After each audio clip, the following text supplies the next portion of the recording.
Hello. In this video, I would like to introduce you to a Ruby on Rails 6 software as a service boilerplate application that I have created. So let's dive in and see the features. So first of all, you can log in with Google or GitHub, but you can easily connect any other social accounts that you would like. And the cool thing about these connections is that you can connect more than one social account to a user. So here I've connected GitHub, and now I'm connecting Google also. So I'm selecting my Google account, and basically in the application, you can keep the data of all the social media accounts that a user connects to his profile. Then I can select a language, so it fully supports internationalization. At the moment, I've got English language and Spanish language support. So in the user profile, he can change the language. Now I've got Spanish, now I've got English. And now let's go to the functionality. So here we've got tenants. Tenants are like teams or like accounts in another application. Imagine Slack or Trello, where you can create an organization and invite members. So we've got the same here. So I'm going to create a new tenant. Let's name it Microsoft. Okay, I'm not going to add a logo now. I'll create a tenant. And you see, I'm in the tenant dashboard. So I've created this organization, this team, and I'm looking at the main page while being inside this kind of organization. Now I have to select a plan. I can't go anywhere before selecting a plan. And I go automatically to the pricing page. And I have to select a plan. So you can add, as a super admin, as many pricing plans as you would like. For example, I will select the solo plan for free, one user. Okay, subscribe. And you see, I've got a subscription. It is not active yet. I can cancel it. I can activate it. I cannot go to any other page inside this tenant because the subscription is not active. I will activate the subscription. I did it by just clicking this button because it is free. If it is a paid subscription, I will have a button to pay with Stripe, for example, but we'll come to it later. So I've activated the subscription. A charge was created for the amount of 0. You see, I'm saving a lot of metadata about the subscription, the plan, and so on, for us to be able to track all the charges in a neat way. So I've subscribed to a plan. Now I can go to the dashboard. Here you can place anything you like in this dashboard, but here's the main feature. We've got members, so I can invite other members to join my team. Now, in this case, I've selected a solo plan with just one member available, and it says that you cannot add any additional members. And here, just an example, we've got an additional model called contacts. Let's create a contact, for example, first name Yaro, last name SHM, just something here. So in this tenant, we've created a contact, and we are the only member. Notice that when we created this tenant, we became the admin member of this tenant. Now let's change the plan and add another member. So I will cancel the subscription. I'm selecting a plan. I'm selecting a team plan. It is monthly. And you see, I cannot just activate the subscription. I have to pay with card. So I'm going to open the Stripe payment window.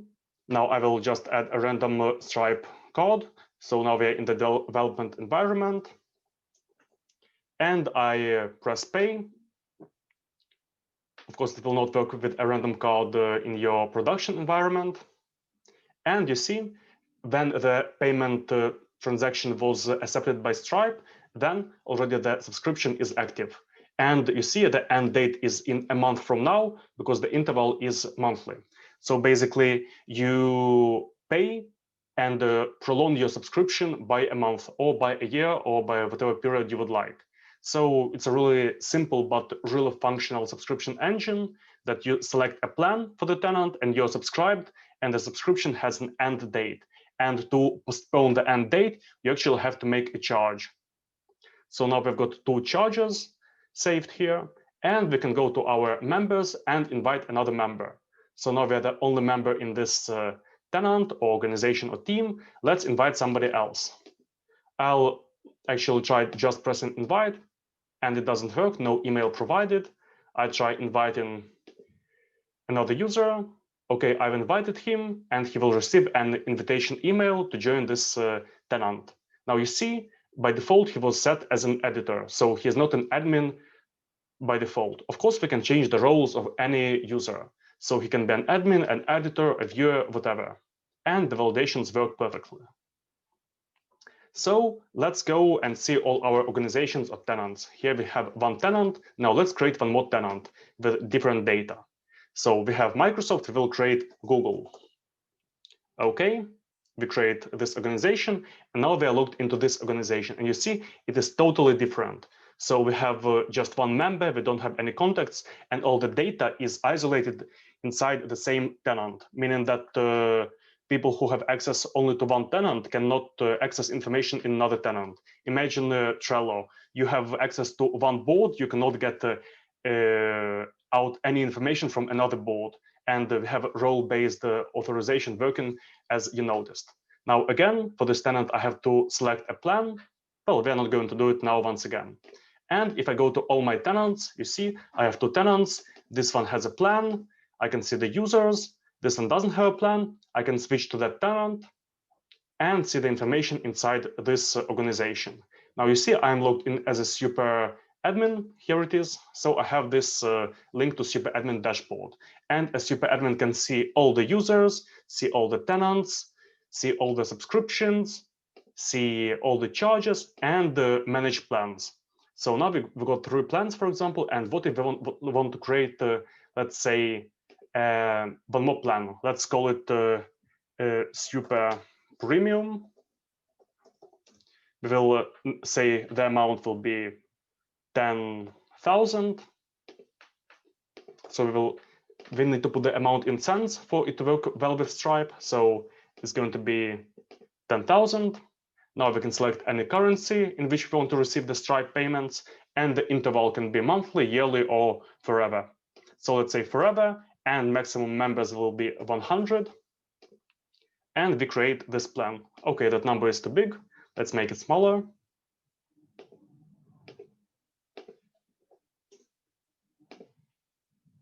So we've created one more plan, and it is automatically visible on the pricing page.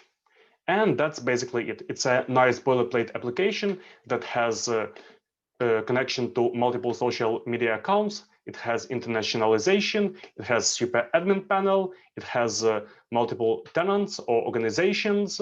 It has subscriptions.